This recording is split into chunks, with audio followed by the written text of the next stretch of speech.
Hi, everyone. Thanks for joining us. I hope you're all feeling well-rested, refreshed after the lunch break, and ready to dive into what is quite a meaty topic for 30 minutes, so we'll do our best. We're going to be looking at decoupling, and there's a lot to discuss, so we'll get straight into it.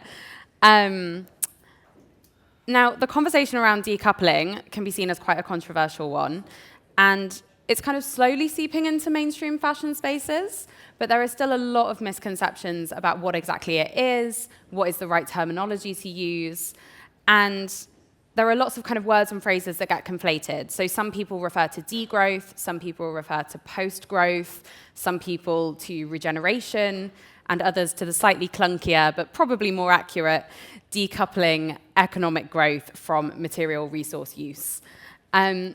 Francois, we're going to kick off with you.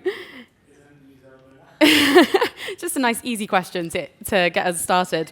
Can you tell us about the differences between all of these different framings and why it's so important to get the language right? Yeah, because it goes beyond semantics, right? Like each concept is actually underpinned by its specific theory, and I think understanding, to quote the late Clayton Christensen, right? Like a good theory helps you understand the why and the how. And so degrowth, they all have similarities, and they all, in a way, try to attack this idea of reducing human impact from different angles. So degrowth is this idea of willingly reducing economic throughput. So how do we reduce the size of developed economies in the hope that by reducing the size, we also reduce the impact? A key criticism is more on the sort of, it seems to work with modeling from an environmental standpoint, from a practical and economic standpoint. It can seem very utopian, and it relies on a view that you can somewhat control supply and demand within the economy and forecast it, which historically has been proven wrong. The second concept, decoupling, is how can you develop your brand, so you're still within that sort of growth concept. How can you develop a company without increasing the impact? So what are the new customer proposition, economic levers, but also efficiencies that you can find that allow you to grow your top line curve and reduce your emission curve? There, the sort of criticism is on both sides, where there's a lack of scaled examples. We can come back to that later. And then from an environmental standpoint, you need absolute decoupling if you really want this thing to work. So you need to be able to aggressively reduce emission over time. Regeneration is more of a tool to me than an actual economic concept. It's like a tool that enables you to restore the quality of nature, to improve carbon capture. So it's a tool that sort of underpins all the other concepts. And the last one, post-growth, is probably the most ambitious, the one that I'm probably not smart enough to talk about, because it's about reimagining, right, the confine of how we measure the success of our economies, and what are the indicators that enable us to measure the progress of societies in the 21st century. So that's a much bigger endeavor. And it gets into things that are far beyond fashion, Exactly. like what should we use That's in place of GDP? Exactly. The economy of well-being. How do we factor in for literacy and things like that? I mean, there's an interesting quick parallel is some researchers started to have a weird sentiment that when you compare economies, you don't really compare the same thing, and it's very hard to do a like-for-like comparison. And one shortcut they took is say, what we always say, the US is doing so much better, right? The US is growing better, there's more wealth, there's more development there. But what if we were to analyze the European economies and the US economies, removing the top 1% of the wealthiest people? And when you do that, what you realize is actually the vast majority of wealth is concentrated in the top 1% in the US, which is a lot less concentrated in Europe. The literacy rate, the household ownership rate, all that stuff is actually way higher in Europe than it is in the US. So it's also an interesting way of questioning it. Absolutely. Hasna, why is it so important for fashion to address growth? Because these are quite lofty ideas that we're talking about. So why is it so relevant to this industry? I think fashion needs to redefine, and again, that's what Francois just did, what growth means. And from our position, we are trying to show brands that when they grow, when their operation grows, they also have a higher rate of defective items, of things that are put in market that will come back years after, part of the warranty, and that will hit their P&L and hit as well. So to us, and the message we are trying to bring to brands is that when you redefine growth, success, it's also how can you sustain it over the years, and how can you also, as a brand, make sure that whatever you've produced doesn't impact in the past, doesn't impact your current financials, and that for us is also a metric to measure the success of a brand, their ability to be sustainable,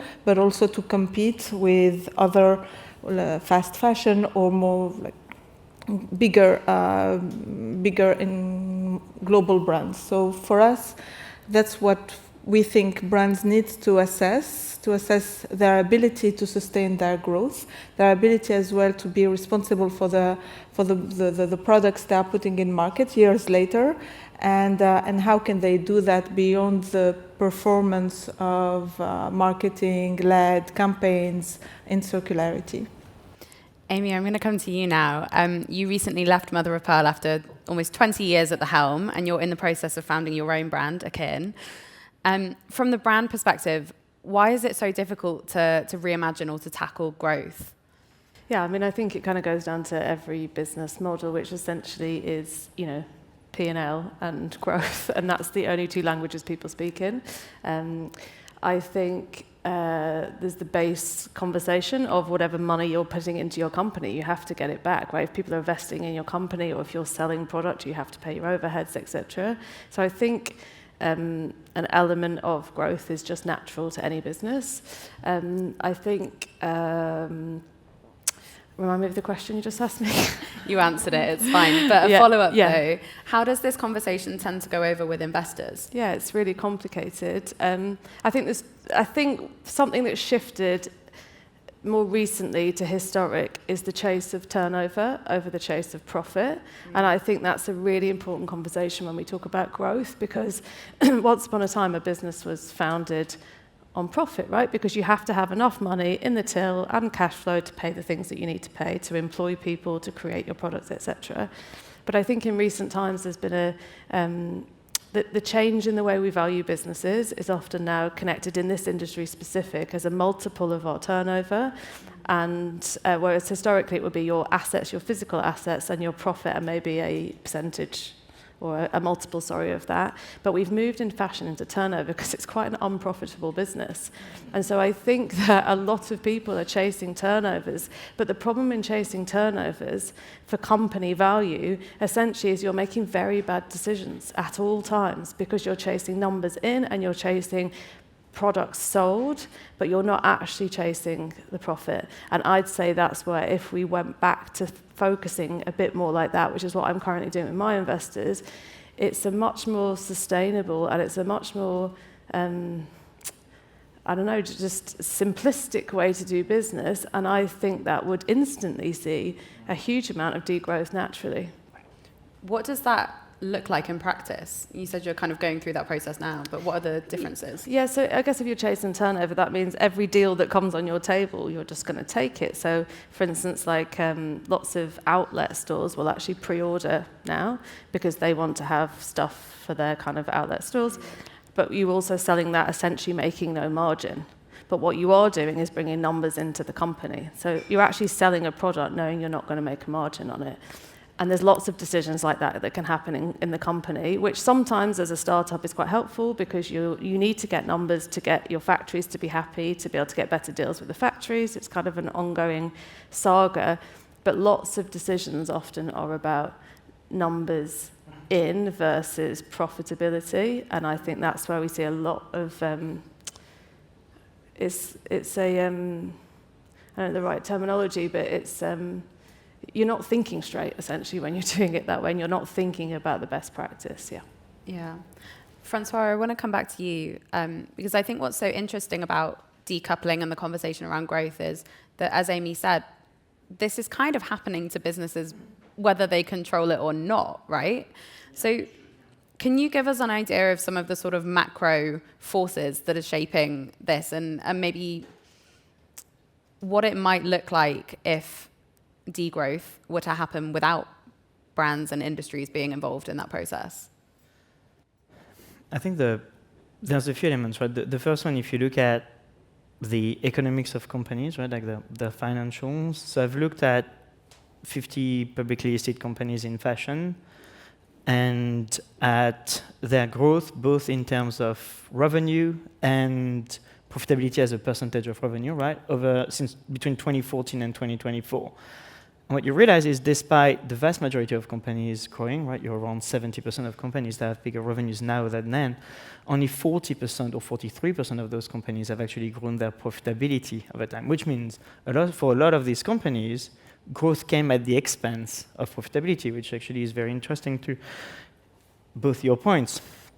And then when you dive into the annual reports of those companies, what they say is, and you can clearly sense the tension between willing to be valued as a growth company, because that's where you get the biggest valuation, which gets you bigger market value, etc. And on the other side, working on profitability because they know they had significant dip, they know they're like resilient. A lot of companies lost money through COVID and other things.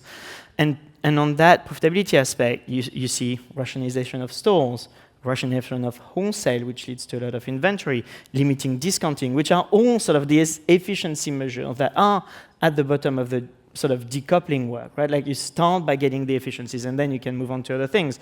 So whether they want it or not, it's starting to happen. And you have also an increasing number of companies that are recognizing the impact of secondhand on their potential for development. So more and more are saying, actually, our customers or potential customers, especially if you're looking at the aspirational level in luxury, are going to resell. I mean, so that's on the economic. On the more consumer side, what you see is actually there is a massive reallocation, and that's been happening for years, right, of income away from stuff, right, towards experiences, development, and the share of fashion in household budgets and in discretionary spending has been dropping for the past 25 years. So people, as a proportion of their revenue, are spending less and less and less. And if you adjust the size of the fashion market for inflation, it's actually been shrinking. So there's a lot of tensions that you need to reckon with. And in a way, whether you want it or not, the market in European economies has been somewhat stable and has been somewhat shrinking if you adjust for inflation. And so that's the sort of force that we were talking about that is incentivizing decoupling. And then on the other side, you've got normalization of behavior like buying or renting or reselling, and this sort of very agile approach to products. So yeah, in a way, if you look at the soft signs, there's already a lot of trends that sort of build up towards decoupling. I think the main tension is what Amy was saying, like reckoning at top level between those two tensions and making sort of wise decisions on how you're going to sort of deal with it rather than being pulled between them. Yeah. You mentioned circularity a fair bit there, and Hasna, I want to bring you in here because when people talk about decoupling, they often turn to circularity as the kind of almost silver bullet solution, which, as we know in sustainable fashion, there are no actual silver bullets, sadly. What role, from your perspective, what role does circularity play in decoupling, and what are some of the most kind of effective interventions that you've seen in that space? I think we need to take circularity as a wider, not just post-use. There is recycling, first of all, destruction of fibers, materials, and sometimes generating new fibers. So this is an element of circularity that is widely used by the fashion industry. It helps, well, it's actually in their reporting, it doesn't help at all because it's still considered as destruction and not virtuous circularity. And then there is on the use and then post-use several initiatives. And I might be a little bit harsh, but I think resale especially is used as this kind of plaster that you put on a huge wound that is supposed to fix everything overnight, and you don't need to care of whatever is happening in manufacturing, in production. But as long as the business model is relying on selling and relying on metrics of previous collection that has been sold and building new ones and creating much more volumes, as long as we do that, circularity cannot fix the wider issue. However, when we talk to brands and they come to us and say, listen, we have these volumes of items, these volumes of stores that we need to equip, and we need to make sure that we save money in these verticals, how can we build that? And so our role is to build business cases, understand those volumes, the defective percentage, it's not just customer facing, performative, here is my platform to repair, help yourself, it's your responsibility. No, the idea for us, and that's what we've been working with brands, is really putting systems that make their businesses a bit more healthier, even for them, and so they are able to get that feedback loop maybe for production. So there is a brand we work with, the strap of their sandal kept breaking, unrepairable. So how can we also help we were talking in preparing this panel about extended producer responsibility, but there is also the eco-design for sustainable products. And so how can we leverage the virtues of repairs to build repairability upfront, upstream, when we are designing products. So it's really circularity. I see it as a way to rework the entire system, understand better what are the upstream, what are the issues that are coming, and then really just have the 360 view of all the product life cycle, whether it's on digital passport, on a piece of paper, which we are trying to avoid. So how can we really make sure that plaster that we are putting on the wound transforms into something that fixes the industry for better growth? We were talking about profit earlier. You can make profit with a dirty industry, and you can re-inject those profit in the same investment, and it creates a kind of vicious loop. So how can we take a step back, reframe it, define again what is sustainable growth, sustainable as in financial sustainable, sustainable as in social impact, and not just here we've done our repair page, this is our resale page, this is a rental initiative, and you as a consumer, you just help yourself, and it's not like it's done for the brand. So this is what we are really trying to, it's slower, but it's hopefully it has more impact. Good things take time. Oh, yeah, it takes time. It takes too much time. But I think what's really striking about the way that you talk about decoupling is that it's not just a restriction or a limitation. It's really unlocking multiple benefits that are to do with sustainability and impacts, but are also to do with just the pure economics of this. And if I can just, we were talking about investors earlier. There's this other brand that I have in mind that has struggled to grow and capture the right investors, all because they had a point in their life, had a lot of attention to their brand, and they had to create production areas in several cities, and they kind of they didn't control their production, and now it's biting them again, and investors are looking at those numbers. They are looking at the impact years later on so how can you not have 2 years, the problems of 2 years ago impact your sales and your profits? So this is where I feel like circularity can help. Amy, I know with your new brand, part of the goal is kind of to reframe sustainability as something really positive and hopeful and optimistic. And I think decoupling could probably use the same treatment. So from your perspective, what are the kind of benefits of decoupling? What is it that we're kind of working towards?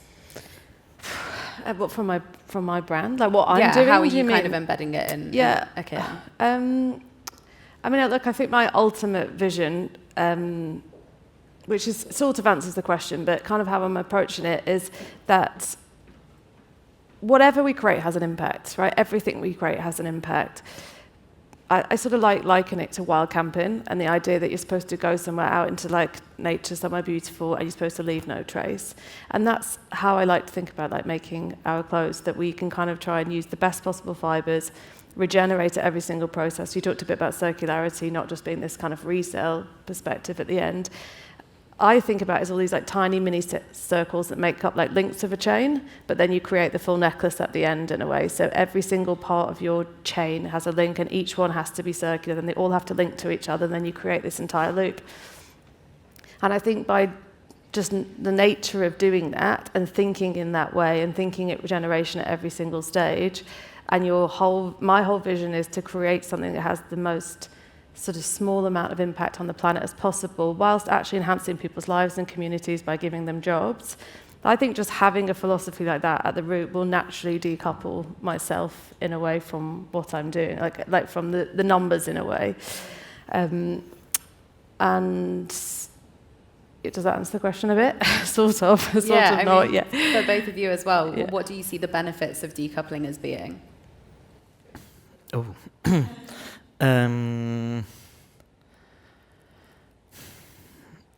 I think there's quite a lot of benefits, but there's also a lot of uncertainties around it. Right? But I think the benefit is to think very differently about what business success means, but not in a sort of ephemeral, like high-level way. It's going back to the principle that for a business to be successful, actually it's the bottom line that counts more than the top line, and actually how do you improve that? And the second aspect is if more broadly in the economy people are spending less money on where you are, maybe the most strategic decision is to follow them where they're going. And so if you think of like, I've done some research on the sort of different main levers on decoupling. Efficiency is a really important one, right? Making sure that, as Hasna was saying, you're not generating a lot of waste, you're not eroding your profitability through discounts, opening stores that are, not full or cannibalizing one another. Then the second layer is product circulation and material circulation, obviously. And then the last one is all the value-added services that you can add, and not as just an add-on or afterthought, but really how can that reinforce the connection, especially in fashion, between your brand and your customer? How can you tap into that community? How can you bring them more to you and build an aspirational lifestyle that's not just imagery, but that's actually translated in real life and that people can tap into? And you can see, think what you want about LVMH, like they're opening hotels, right? LV is opening hotels, they have cafe there. And it's not just performative. The idea is, okay, well, you buy into the lifestyle, you like what we are, we're going to give you more opportunities to interact with us, and not necessarily by spending just £5 on a coffee, right? Or by buying a cake, or by coming and stay with us and experience the whole experience of what it means to live an LV branded life. I think that's a massively untapped opportunity today that allows to really distance yourself from just chasing product growth. And you also see it in this industry where actually a lot of your pricing power and positioning power comes from curation, right? People come to you because they trust the creation of product you have. If you start to overextend in yourself, you commoditize what you do. And at one point, you start struggling to demand, right, that pricing power that you wanted. And you can take a lot of the challenges that online platforms are struggling through now, right? They were very successful because they had great merchandiser who curated product, and so they were trusted, to a thing where you have 200 pages for a white shirt and you don't really care anymore. And so I think that's one aspect. And in my research, I've been looking at Apple, for example, completely different industries. But if you look at Apple over the past 5 years, services went from 14 to 20% of revenues. revenues kept on growing, profitability is fairly stable, emissions have been going down dramatically. So from a sort of decoupling standpoint, they're showing a way where progressively they're moving further away from fast product cycle. They even announced that they might not have a new product announcement every year. It's not necessarily necessary. They know that people are keeping their phone 3-4 years now because the innovation is fairly incremental. So what they're doing is they're leveraging their platform. Okay, they have an easier platform than many fashion brands. They're leveraging their platform to make you buy more from them through that platform and actually allowing you to keep that iPad, which is not necessarily very new, a lot longer because you're able to update it. You're able to get more computing power and more out of it. Can I just say, my iPad is actually my mum's old iPad that she got through work that they sell off to family and friends very, very cheaply. So this is circular iPad use right here. I think it's very telling, though, that decoupling is often associated with this phrase, the well-being economy, that ultimately, like, you produce less, you work less, you have less waste in your life, it's quality over quantity, people are happier, people have more time to spend with their family and friends on the things that they enjoy, rather than just being kind of productive all of the time and, churning through to burnout, which I think we're seeing across the fashion industry right now. Before we finish up, we're almost out of time, but I just want to give all of you an opportunity to pose a kind of a statement or a question even to our audience who are about to go into their breakouts. What do you want people to kind of take away from this conversation? What can they go and try and put into action? Amy, we'll start with you. Thanks. No pressure. I fundamentally think that it's just about deconstructing it all and reconstructing it all. Like, we are so used to working in the business models that we've inherently taken on, that we've been seeing for decades, was built by men in a very specific way. And I just think it's actually about putting it all on the table, looking at it all. What are you trying to achieve? What do you want to say? What do you want to do? And how can you do that in a way that is as harmonious to the planet? I think the term regeneration is so powerful because if you apply it to every single part of your thought process, you will change your decision anyway because you're thinking differently. And I just think there's so much to be achieved. There's so many possibilities. There's so much opportunity. We just need to wake up. Francois, what's your statement to the audience or question?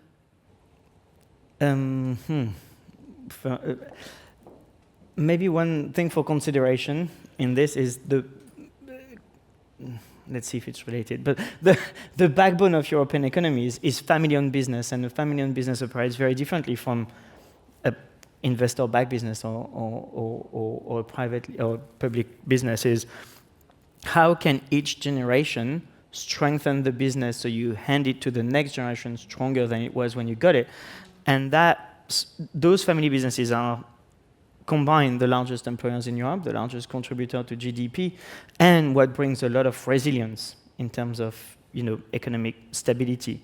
And I think there's a lot to reflect on with that. Absolutely. And I think it comes back to the Brundtland Commission definition of sustainability, right? It's like, how can we meet the needs of today without undermining the potential of future generations to meet their own needs? And really, at its core, that is sustainability and decoupling in one, right?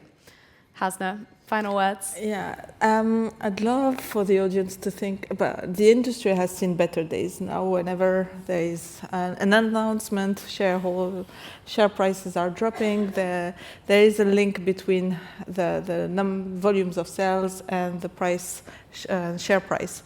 But from an innovation point of view, I've seen also that a lot of those groups and brands that have the budget, they are evolving or progressing at a slower pace than innovation. And that difference creates a fracture between both, it creates an economical fracture.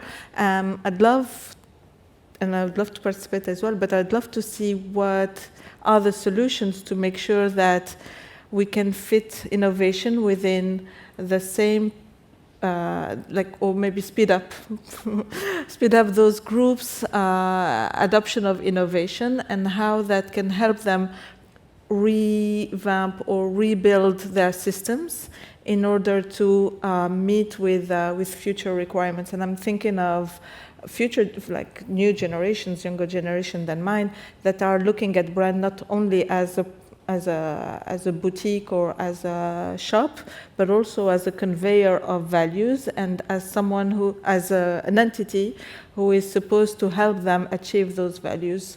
And I feel like that with sustainability innovation, bridging that gap, I think we can. I'd love to have the audience think about that. I think that's a great note to end on. You know, decoupling is an opportunity for innovation.